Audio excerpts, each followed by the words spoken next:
करते फिर अपना सेशन। तो अगर अपन बात करें कि लास्ट क्लास में हम लोगों ने क्या देखा था, तो लास्ट सेशन में हम लोग हमारे प्रोजेक्ट पे डिस्कशन कर रहे थे यहाँ पर। और प्रोजेक्ट पे डिस्कशन के बाद में अगर अपन बात करें तो हमने एक फंक्शनलिटी और ऐड ऑन करने की बात करी थी इसमें। वो ये थी कि जब रिक्रूटर है तो वो रिक्रूटर यहाँ पर क्या करेगा, तो रिक्रूटर यहाँ पर सिंपली अपने कैंडिडेट की प्रोफाइल को देखने के बाद में उसके स्टेटस को अपडेट करेगा, राइट। हमने स्टेटस अपडेट करवा दिया था, लेकिन उस केस में उसको प्रोफाइल देखने के लिए कोई भी ऐसा ऑप्शन नहीं दिया था। तो उस केस में हम क्या चाहते हैं यहाँ पर, तो जैसा कि आपकी स्क्रीन पर आपको यहाँ पर विजिबल है, हम यहाँ पर आते हैं। यहाँ पर हम हमारे रिक्रूटर की प्रोफाइल के अंदर है, और रिक्रूटर की प्रोफाइल के अंदर आप देखेंगे यहाँ पर अप्लाइड कैंडिडेट लिस्ट का जो ऑप्शन है, तो यहाँ आने के बाद में अप्लाइड वैकेंसी आईडी है, वैकेंसी आईडी है, कैंडिडेट का ईमेल है, रिक्रूटर का ईमेल है, पोस्ट है, और यहाँ पर रिक्रूटर का स्टेटस है। बट यहाँ पर कहीं पर भी उसकी प्रोफाइल देखने का ऑप्शन नहीं है। तो अब आपके पास में यहाँ पर दो ऑप्शन है, या तो एक काम आप ऐसा कर सकते हैं कि ईमेल के क्लिक करने पर, है ना, ईमेल पर क्लिक करने पर आप उस ईमेल आईडी के रिस्पेक्ट में एक पेज ओपन करवाकर उस कैंडिडेट की सारी डिटेल्स को डिस्प्ले करवा दो। सारी डिटेल्स उस पेज पर आ जाएगी। अगर आपको लगता है कि हाँ ये सारी डिटेल्स जेन्युइन है, आपके काम की है, तो आप उसके स्टेटस को अपडेट कर देंगे। और नहीं तो आप एक काम ऐसा भी कर सकते हैं कि यहाँ पर जैसा आपने वो जो डॉक्यूमेंट को अपलोड करवाया था कैंडिडेट से, तो उस डॉक्यूमेंट को वापस आप यहाँ पर शो करवा दें। और शो करवाने के बाद में आप यहाँ पर क्या करवा दें, शो करवाने के बाद में आप यहाँ पर उसे व्यू करवाकर, डिस्प्ले करवाकर, डाउनलोड करवाकर उसके बेसिस पे यहाँ पर स्टेटस को आप अपडेट करवा सकते हैं, राइट। तो इनिशियली आई थिंक हम लोगों ने यहाँ पर जब ये कैंडिडेट के ईमेल या कैंडिडेट को जब हमने रजिस्टर किया था, तो उस केस में मैंने यहाँ पर कोई सी भी फाइल को अपलोड कर दिया था। तो यहाँ पर इनिशियली आपको जो देखने को मिलेगी, तो जो फाइल हमने तब अपलोड करी होगी वही फाइल यहाँ पर आपको देखने के लिए मिलेगी। तो इसलिए आप करेक्ट फाइल अपलोड करेंगे तो करेक्ट फाइल आपको यहाँ पर देखने को मिलेंगी, राइट। तो चलते हैं अपन यहाँ पर, फिर हमें करना क्या है, तो अपन आ जाते हैं अब यहाँ पर जैसा कि आपके कोड पर आपको दिख रहा है। तो अपन आते हैं यहाँ पर ये अप्लाइड कैंडिडेट लिस्ट कंट्रोलर। इसके पहले तो और कोई सा भी अपने पास में ऐसा कुछ राउट नहीं था, है ना। अपने पास में यहाँ पे दो राउट है जिस पर अपने को काम करना है। क्योंकि अगर अपन बात करें यहाँ पे, अगर अपन बात करें यहाँ पर अपना रिक्रूटर होम हेडर की, तो यहाँ पर देखे रखा हुआ है आपको applied candidate list, applied candidate list. तो अपने को आना है अप्लाइड कैंडिडेट लिस्ट पर। तो अप्लाइड कैंडिडेट लिस्ट के लिए अपन यहाँ पर करेंगे क्या, तो अपन आते हैं यहाँ पे रिक्रूटर स्कीमा पे, सॉरी अपन आएंगे रिक्रूटर कंट्रोलर पे, और अप्लाइड कैंडिडेट लिस्ट ये आपको देकर रखा हुआ है यहाँ पर। अब यहाँ आने के बाद में हम करेंगे क्या, तो अब हमें यहाँ पर क्या मिला है, तो हमें यहाँ पर ये अप्लाइड कैंडिडेट वैकेंसी लिस्ट मिल गया है। हम करेंगे क्या यहाँ पे, अब यहाँ आने के बाद में मैंने सिंपली लिखा है क्या, वेर में मैंने यहाँ पे लिख लिया है क्या, रिजल्ट। और रिजल्ट की केस में अपन क्या कर देंगे, यहाँ पे मैंने एक एम्प्टी एरे डिफाइन कर दिया, राइट। अब एम्प्टी एरे डिफाइन करने के बाद में मैं करूंगा क्या, तो मैंने यहाँ पे सिंपली एक लूप लगाया जिसमें मैं यहाँ पे क्या लिखूंगा, लेट आई इक्वल्स टू 0 से आई इज लेस देन। कहाँ तक जाएंगे, तो ये जो आपने अप्लाइड वैकेंसी लिस्ट यहाँ पे जो फाइंड आउट करी थी, तो अपन applied candidate applied vacancy list तक जाएंगे। हर बार करेंगे आई को प्लस प्लस। अब इसके बाद में हमें यहाँ पे करना क्या रहेगा, तो अब इसके बाद में अगर अपन बात करें, तो अपन यहाँ पर आने के बाद में अब एक काम करते हैं कि सबसे पहले ये जो अप्लाइड वैकेंसी लिस्ट है, इसमें मेरे पास में कैंडिडेट का भी ईमेल है और इसमें मेरे पास में रिक्रूटर का भी ईमेल है। तो मैं क्या करूँगा यहाँ पर, तो मैंने यहाँ पे लिखा है अवेट। अवेट में मैंने यहाँ पे लिखा है क्या, candidate schema. Candidate schema dot मैं यहाँ पे क्या लिखूंगा, फाइंड वन। ठीक है, मैंने फाइंड वन लिखा। फाइंड वन के बाद में अपन क्या करेंगे, curly braces open, curly braces close, underscore मैंने यहाँ पे लिखा आईडी। और अब अपन यहाँ पे क्या करेंगे, अपन लिखेंगे यहाँ पर applied vacancy list of I dot, यहाँ पर मैं क्या लिखूंगा, candidate list, sorry candidate email. तब इसके बेसिस पे मुझे क्या मिल जाएगा यहाँ पर, तो इसके बेसिस पर अगर अपन बात करें, तो इसके बेसिस पे यहाँ पर अपन ले लेते हैं वेर। वेर में मैंने यहाँ पे क्या लिख लिया, तो वेर में मैंने यहाँ पे लिख लिया क्या, कैंडिडेट ओबीजे। यहाँ पे मुझे मेरा कैंडिडेट का ऑब्जेक्ट मिल जाएगा। अब जो कैंडिडेट का ऑब्जेक्ट मुझे यहाँ पर मिलेगा, है ना, इस कैंडिडेट का ऑब्जेक्ट मैं करूँगा क्या यहाँ पर, तो मैंने सिंपली यहाँ पे लिख लिया है वेर। वेर में मैंने लिख लिया है क्या, फाइल नेम इक्वल्स टू, अपन क्या करेंगे यहाँ पे, कैंडिडेट ओबीजे डॉट, मैंने यहाँ पे क्या लिख लिया है, DOCS डॉक्स। अपन यहाँ पर आ गए, और यहाँ आने के बाद में मैं क्या कर दूंगा, अब यहाँ आने के बाद में सिंपली अपन क्या लिख लेंगे, तो अपन लिख लेंगे यहाँ पे रिजल्ट डॉट, मैंने यहाँ पे क्या लिख दिया है, पुश। और पुश के बाद में अपन क्या कर देंगे यहाँ पर, तो अपन यहाँ पे लिख लेंगे क्या, अपना फाइल नेम यहाँ पर अपन ऐसा कर देंगे। क्लियर है यहाँ तक।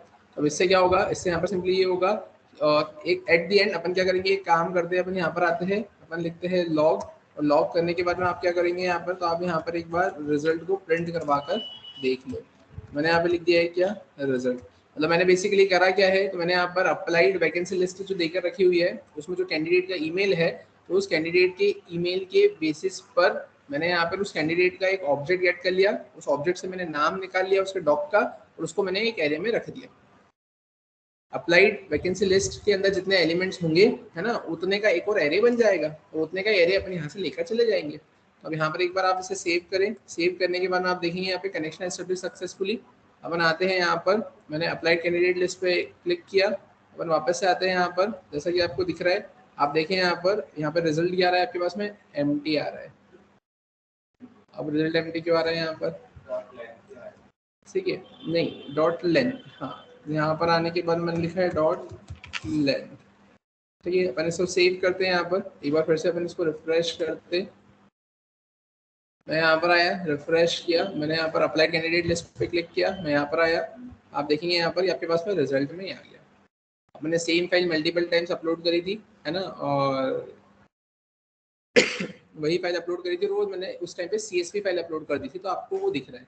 आप PDF करोगे, आप DOCX करोगे, जो ही एक्सटेंशन की फाइल आप अपलोड करोगे वो फाइल आपको यहाँ पर देखने को मिल जाएगी, राइट। अब बस अपने को करना क्या है यहाँ पर, अब ध्यान से देखना, अपन अब आते हैं यहाँ पे, और ये जो आपको रिजल्ट मिल रहा है, इस रिजल्ट को आपको हर जगह पास करना है। तो आप क्या लिखेंगे यहाँ पे, आपने लिखा रिजल्ट कॉलन रिजल्ट, ठीक है। यहाँ पर आपने ऐसा कुछ कर दिया। मैंने एक काम करते हैं, मैंने इसे कॉपी किया, यही रिजल्ट आपको कहाँ पे पास करना पड़ेगा, यहाँ पर भी पास करना पड़ेगा। तो आपने यहाँ पर भी क्या कर दिया है, रिजल्ट कॉलन रिजल्ट ऐसा मेंशन कर दिया।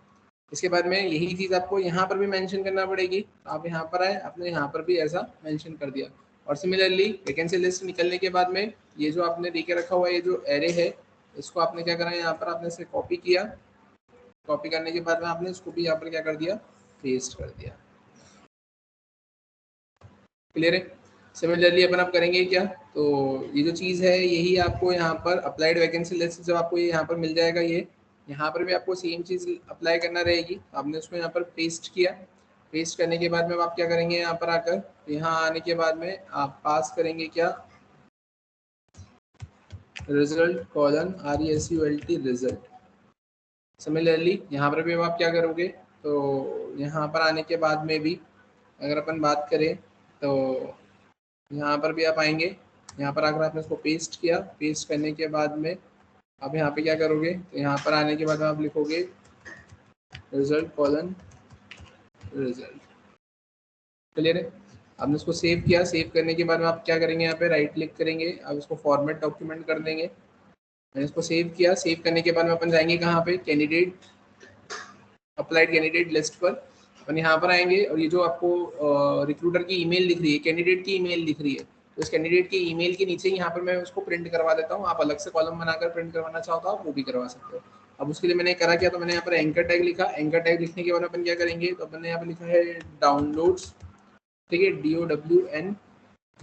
DOWNLOADS downloads. तो अपने यहाँ पे ये पब्लिक तक का तो पाथ वहाँ पर express.static से देकर ही रखा होगा।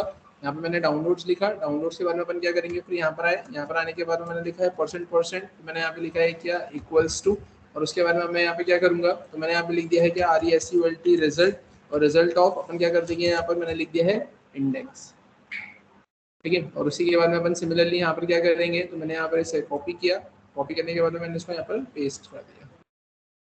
क्लियर है। देखते हैं अपन यहाँ पर आप कैसे क्या आउटपुट देखने को आपको मिलेगा। तो बनाते हैं यहाँ पर, मैंने इसे रिफ्रेश किया, रिफ्रेश करने पर आप देखेंगे आपको यहाँ पर आपकी फाइल की लिंक देखने को मिल गई है।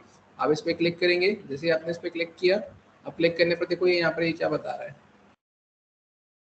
कैन नॉट गेट बता रहा है यहाँ पर। तो बनाते वापस से यहाँ पे, यहाँ आने के बाद में अपन आप करेंगे क्या, तो यहाँ आने के बाद में अगर अपन देखें तो अपन यहाँ पर लिखेंगे तो यहीं पे यही रिजल्ट इंडेक्स, और अगर मैंने यहाँ पे लिख दिया है डाउनलोड, ठीक है ना। एंकर टैग अपन ने ओपन करके क्लोज कर दिया है। अपन ने यहाँ पे HREF लिखा है, डाउनलोड्स लिखा है, डाउनलोड्स के बाद में आपके पास में आपकी फाइल का नाम आपको देके रखा हुआ है, हमने यहाँ पे डाउनलोड लिख दिया है और आपने यहाँ पर उसको क्लोज कर दिया, ठीक है। उसको सेव करते, सेव करके एक बार अपन इसको फिर से रिफ्रेश करते हैं। यहाँ पे रिफ्रेश करने पर अपन यहाँ पर क्लिक करते, अपन आते हैं यहाँ पे, ये फाइल आपकी डाउनलोड नहीं हो रही है, क्यों डाउनलोड नहीं हो रही है यहाँ पे,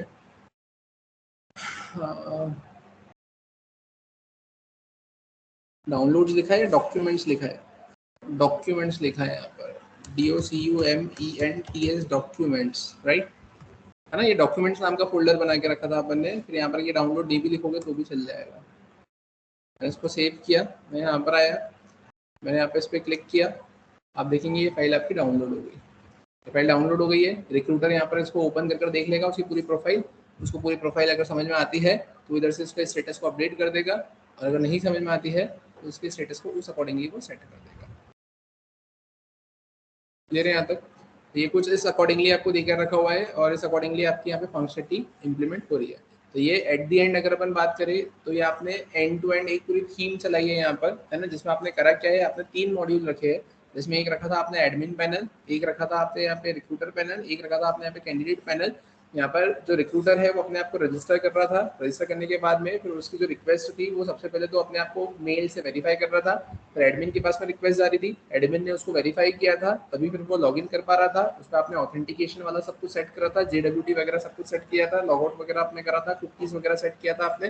फिर उसके बाद में कैंडिडेट की केस में भी सेम यही फंक्शनलिटी थी, अपने डायरेक्टली वहाँ पे वेरीफाइड लिख दिया था, क्योंकि मैंने ऑलरेडी वेरीफाई करने वाली प्रोसेस आपको मेल से बता दी थी, और उसके बाद में अगर अपन बात करें एडमिन वाली, वो भी मैंने आपको बता दी थी, राइट। फिर उसके बाद में कैंडिडेट क्या कर रहा था, तो अपने आप को रजिस्टर कर रहा था, लॉगिन कर रहा था, JWT उसमें भी लगा हुआ था, फिर वो यहाँ पे वैकेंसी की लिस्ट दिख रहा था, वैकेंसी की लिस्ट दिखने के बाद में वो उसको अप्लाई कर रहा था, अप्लाई करने के बाद में वेट कर रहा था रिक्रूटर के स्टेटस का। फिर उसके बाद में जो रिक्रूटर था उसके पास में यहाँ पर उसने जो भी वैकेंसी पोस्ट करी होगी उस पोस्ट के रिस्पेक्ट में वो उसकी लिस्ट भी देख पा रहा था। लिस्ट देखने के साथ में फिर यहाँ पर वो जो भी अप्लाइड कैंडिडेट है ना, उनके स्टेटस को भी अपडेट कर पा रहा था, जिसको यहाँ पे कैंडिडेट देख पा रहा था कि वो शॉर्टलिस्ट हुआ है या फिर नहीं हुआ है ना। और उसके बाद में अगर अपन बात करें तो एडमिन एडमिन क्या कर रहा था, यहाँ पे दोनों को अप्रूव करने का काम कर रहा था, है ना, और बाकी पूरे सिस्टम को मैनेज करने का काम कर रहा था। और जैसा कि मैंने आपको बताया था, जितना ज़्यादा आप डायनेमिक रखेंगे, लाइक जैसा आपने देखा था कि जब आप रजिस्ट्रेशन फॉर्म फिल कर रहे थे तो उसमें सब्जेक्ट्स के केस में आपने वहाँ पर सिलेक्ट और ऑप्शन का दिया था, सिलेक्ट ऑप्शन, तो वो भी आप डायनेमिक बना सकते हैं, वो डेटाबेस में आप रख सकते हैं। डेटाबेस में कि एडमिन बोले तो यहाँ पे सिर्फ यही क्वालिफिकेशन वाले ही बंदे यहाँ पर अप्लाई कर सकते हैं, तो सिर्फ वही उठकर वहाँ पे सिलेक्ट वाले ऑप्शन में आपको देखने को मिले, है ना, सिर्फ यही कॉलेज यही यूनिवर्सिटी वाले या सिर्फ इतना ही एक्सपीरियंस वाले अप्लाई कर सके, तो वो सारी चीज़ों को आप डायनेमिक यहाँ पे रख सकते हैं। चेंज पासवर्ड वाली फंक्शनलिटी मैंने आपको बताई थी कि आपको यहाँ पर करना क्या रहेगा, ओल्ड पासवर्ड, न्यू पासवर्ड और कन्फर्म पासवर्ड वाली फंक्शनलिटी आपको यहाँ पे लगाना रहेगी, ठीक है, और बाकी की सारी चीज़ों को आपको मैनेज करना रहेगा। थर्ड ऑपरेशन वगैरह ये सारी चीज़ें आपको यहाँ पे मैनेज करना रहेगी। ये ऐड वैकेंसी का ऑप्शन वगैरह, है ना, पोस्टेड वैकेंसी कौन सी थी, है ना, अप्लाइड कैंडिडेट लिस्ट, ठीक है, उसके बाद में चेंज पासवर्ड वगैरह, लॉगआउट वगैरह। तो इसी के साथ में अगर अपन बात करें तो यहाँ पर आपने ओवरऑल, है ना, देखा जाए तो पूरी एक थीम के साथ में, है ना, आपने Node.js का, Express.js का और यहाँ पर आपने Mongoose का यूज करते हुए एक सिंपली प्रोजेक्ट बनाया है, राइट। तो ये पूरी एक मेन थीम थी और ये पूरा आपका एक प्रोजेक्ट था, है ना, और इसी के साथ में आपके पास में यहाँ पर आपका Express.js का कंटेंट कंप्लीट होता है और विद प्रोजेक्ट, राइट, ठीक है। अब इसके बाद में अगर अपन बात करें अब क्या, तो फिर अपन स्टार्ट करेंगे अपनी नेक्स्ट सीरीज, इसके React.js, राइट। तो आज का सेशन अपन यहीं पे स्टॉप करते, कंटिन्यू करेंगे फिर React.js के साथ।